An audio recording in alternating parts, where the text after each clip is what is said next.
ตายกลายเป็นซอมบี้ทึ่งพญาซิงบลูกระต่ายดับอนาถพี่ซับแดงแมนเชสเตอร์ยูไนเต็ดต้องทึ่งพญาซิงบลูเชลซีรวมพลังระเบิดฟอร์มอันสุดยอดถล่มไปแบบยักษ์เอาหน้าเสื่องไปวางข้าละมุดดินนี่เพราะแมนเชสเตอร์ยูไนเต็ดแพ้ให้กับเชลซีไปด้วยประตู1-3ในศึกบอลถ้วย FA คัพหอมอกชนะเลิศส่งผลให้เชลซีได้เข้าไปสิงบอลถ้วย FA คัพกับปืนใหญ่อาร์เซนอลในรอบต่อไปข่าวกีฬาครบเครื่องและกีฬาไฮไลท์การแข่งขันบอลถ้วย FA คัพแมนเชสเตอร์ยูไนเต็ดพบกับเชลซีทั้งข่าวโดยสโมลาวการเงินมั่นคงเว็บตรงประพันธ์เอเย่นฝากทอดใน24 ชั่วโมงบริการโดยพนักงานคุณภาพว่องไวทันใจปลอดภัยเสียทื่อใดแน่นอนอย่าลืม LINE @SBOLAOS สโมลาว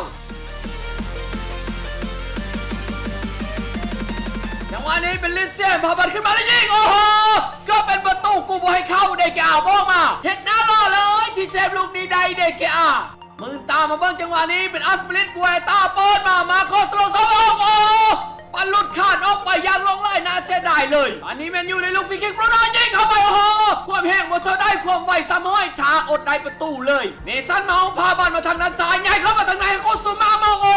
หลุดขาดออกไปไอ้แก้วตัดพามามุมนี้อัสเปริตกัวตาลินซี่กับวิลเลียมกัวตาพาบอลไปทางฝั่งขวาบอลเข้ามาจังหวะนี้ชิลูโอ้เรียบร้อยเดเกอาเซฟเอาไว้บอยู่งูคู่เพื่อนฟุ้งนี่ห้องว้าวนำเลยเดเกอาเบิ้งภาพซาแล้วก็เป็นตาเลือดใจเข้าไปแบบโคตรน่าเสียดายเลยเอาจังหวะนี้แบรนดอนวิลเลียมบ้างจะจ่ายบอลให้มูแต่มิสันเมาบอกกูบอกให้ไปตัดบอลได้แล้วยิงเอาแล้วเป็นประตูอีกแล้วตอนนี้เห็นให้ซิงบลูเชลซีนำห้างแมนยูอยู่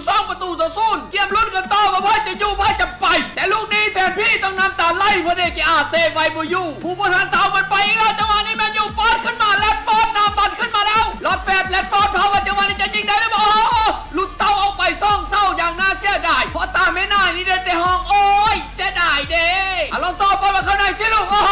เดเกอาบินมาปัดไปใดน่าเสียดายบอกว่าไรอลองซอมาอีกแล้วเอาแม็กไวสกัดบันเข้าประตูตัวเอง3-1ให้คนอื่นยิงมันเสียศักดิ์ศรีกูนี่แหละสิยิงประตูตัวเองทุยที่เสาพักก็ไม่ได้เสาพับมันยังซ้ายบุญยุนเอากระเบื้องกันโตจังหวะที่แม็กไวสกัดบันเราเห็นเข้าประตูตัวเองเดเกอานี่น่าง่ายไปเลยลูกจุดโทษไม่ตายเขาแมนยูบรูโน่ซัดเข้าไปโอ้โหเรียบร้อยว่าพาดเฝ้าจับบันไปต่างบ้างจะตีเสมอเบิ่งอีกครั้งจังหวะยิงจุดโทษโคตรโหดของบรูโน่บ่เคยพาดจากเถื่อแมนยูนำเชลซีมาเป็น1-3จากจุดโทษของบรูโน่โอ้โหกำลังมันเอาและมันจบแล้วผู้ตัดสินบางวิทย์จบการแข่งขันแมนยูแพ้กับเชลซีไป1-3และทั้งหมดนี้ก็คือไฮไลท์การแข่งขันบอลถ้วย FA คัพหอมชนะเลิศแมนยูแพ้กับเชลซีไป1-3อย่าลืมไลน์ @SBOLAOS สโมลาว